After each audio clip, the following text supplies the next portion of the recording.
The METUS Tech Show.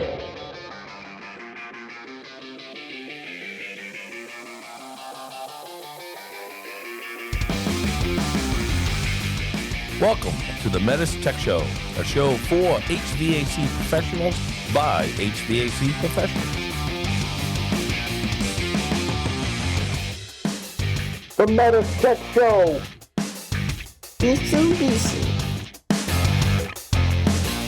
All right, so we're friends on Facebook, and all I see are pictures of barbecue, things being grilled, and I'm over there salivating. I barbecue a little bit myself. Yeah, it's a pastime for me. I love doing it. It's a lot of fun. It's a hobby. You know, it can be competitive too. Right. So I'm looking forward to next year. We're going to do some competitions and see where it goes. Yeah, so Scott Tallman, one of our instructors, he's dabbled in competition barbecue, right? And recently, probably a few months ago, I cooked a pork belly.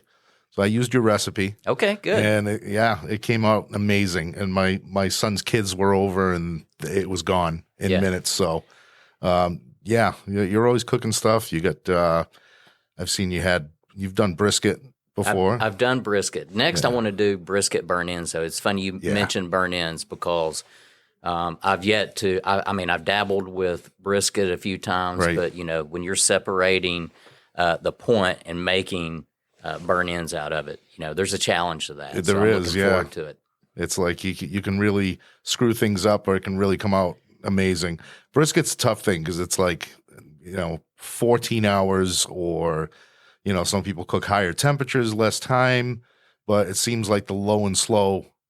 That's the way to go. That's the way to do it. Right. Absolutely. And, it's funny you mentioned about brisket too, because while it's the most challenging, I think it's probably the most expensive too. So yes. I don't know if you've went in and looked at brisket costs. Yes. It's outrageously expensive. So it is. The novice smokers are like, I think I'll just do pulled pork right today. Right. And it's tough to find a good cut of meat these days because it seems like all the old-time butchers are shutting down. Yep. And sometimes you got to resort to going to the supermarket. They may not have a big cut of meat, right? And it's really expensive, and it's full of fat. See, right. That's the other part about barbecue. A lot of people don't realize is that meat selection is just as important as the cook process. Right. You got to make sure that it's got the right marbling. You got to make sure it doesn't have too much fat. Not enough, so on and so forth. So there's an art to meat selection. I'm getting so hungry talking about this, and I just ate lunch. Right. I'm such a pig. But anyway, welcome to the METUS Tech Show. We got Mark Rogers on the show today. He's Director of Field Quality and Diamond Service Group. So we're going to talk a little bit about what he does today. Mark, how you doing? Good, man. Thanks for having me on. Awesome.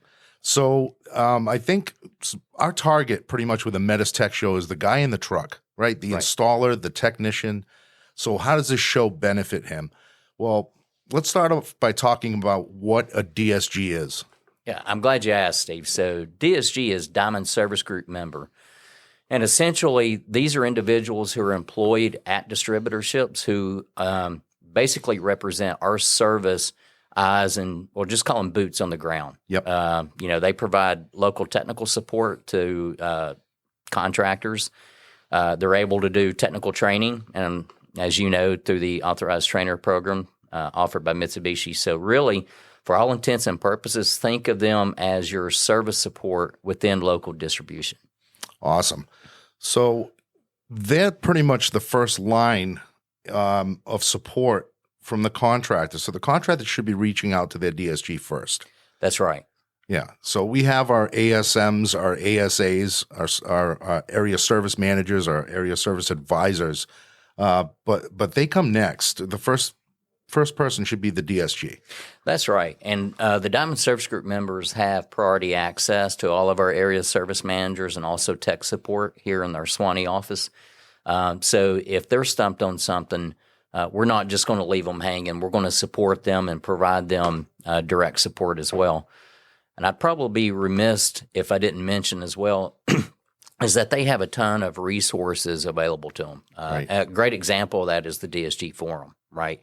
And so when a contractor goes to their distributorship, just as an example, you're not just working with one or two DSG members. You're working with many DSG members because they work together and collaborate and answer each other's questions. So it's not just about the DSG member getting support from Mitsubishi. DSG members get support from other DSG members. Oh, fantastic. So how many DSGs are there currently across the country, roughly? Yep, 362. Oh, I checked the number right before I came in. That's amazing. That's an amazing number. So what is the process involved in someone becoming a DSG? Great question.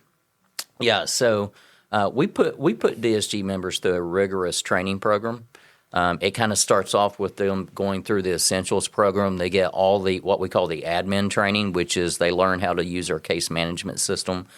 As they're out in the field supporting contractors, they're enabled to create cases. We're able to see those cases so they can elevate them to us here in Swanee office if need be. But there's a comprehensive training process. There's practical field training as well out on job sites. So it's not just classroom training. They're getting real practical experience out in the field with our own factory trained service support members as well.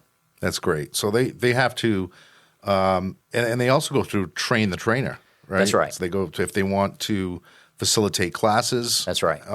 Is it a requirement for them to facilitate classes? We strongly encourage it, Steve, at least the 4-hour, because we think that the opportunity for someone to teach a class, they have to know the material, right in and out. And so we think that it improves their service support if they're able to at least do the 4-hour training. And I forgot to mention, I should probably mention it, is that every DSG member, before they become a full DSG member, passes a comprehensive test, and they have to pass that test. So if they fail it, we're able to kind of go back and say, okay, where did they struggle at? Let's just say, for example, it's refrigeration side of the service support. So we're able to look at that and say, okay, we need to target train this area to get them up to speed, and then retest, and they're able to pass and go through. Okay, so that person would be, is it a provisionary DSG? Correct, yeah. So when they first come into the program, they're provisional, they're getting training, they're going through everything that we offer in order to get them up to speed to enable them to support contractors at the local level. When they pass the test, they're able to move over to full DSG. Excellent.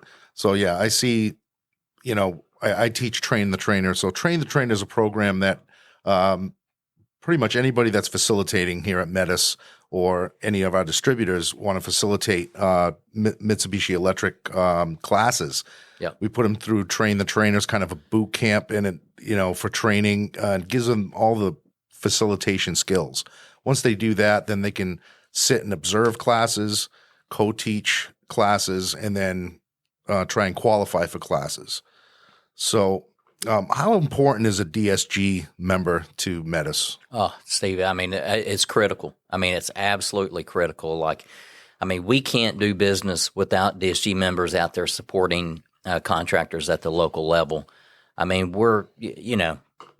let's just say we're way up in sales, right? We're talking billions of dollars, and there's no way that one small company in terms of service support can support that. So the more we enable Diamond Service Group members at the local level to provide support, the more load it takes off Mitsubishi. Definitely. Okay. Yeah, that makes sense. Now, on the Trane side, because we're partnered with Trane, so to speak, right? We have a joint venture with Trane. Yep. They have similar supportive roles in the field, and I believe they're called DTSs. Yeah, it's on the commercial side. That means ductless technical specialist, I believe. Okay. But in the that's their vernacular, so to speak. So, but for us, they're DSG members, so Diamond Service Group members. But you're absolutely right. If a contractor goes into a local Trane distributorship on the commercial side, they may hear the term DTS or ductless technical specialist, but it's a DSG member. Gotcha. And what is an FSR? On the residential side, those are the folks that are DSG members within Trane. FSR means field service representative. So they're providing technical support and also field support for local contractors. Awesome. So I'm involved in this, and I look forward to it every year. It's our annual DSG conference, and you're in charge of all of that, and that's a huge undertaking. A little bit. Yeah. Just a little bit. Takes a couple of hours. Yeah, right. So tell us a little bit about how that that gets planned, and Yeah. when it's over, you're already planning for the next year. That's right. Right. The next day, actually. I mean, it immediately starts right after the other. So I need to just recognize the team that helps, right? So it's not just me. It's everyone that's involved. It's our event planning team, the area service managers, the technical instructors play a huge role in that. So while I kind of manage the process, the boots on the ground are the real folks that deserve the recognition for the conference. But in terms of the conference, like you, I'm excited for it every year. It's an opportunity for us to bring all DSG members into one central location. Yep. We provide advanced technical training for them. We provide new product training. Again, our goal behind all of that is to make sure that they have the most advanced information out there so they can support contractors at the local level. But probably number 2 on that list in terms of priority for the conference would be DSG members networking with each other, building that bond. So, there could be DSG members that are new to the program that can network and talk with DSG members that have been in the program for 15 years, as an example. And they're able to kind of build that bond and build that trust. And what we ask is that DSG members support one another and work as a team. And so that's a great event for that relationship to kind of foster. Okay, yeah, and the breakout classes are just amazing. And like you said, everybody comes together, the service team, the training team, and we come up with these classes to kind of cater to certain levels of experience, right? We have the basic somewhat basic classes, and then the more advanced classes for our more advanced DSGs. That's right. And it's a week-long event, sometimes 2 weeks. We're trying different things, right? Right. I was a little bummed out when the pandemic hit and we couldn't get together, but we found a way around that, right? We did virtual training.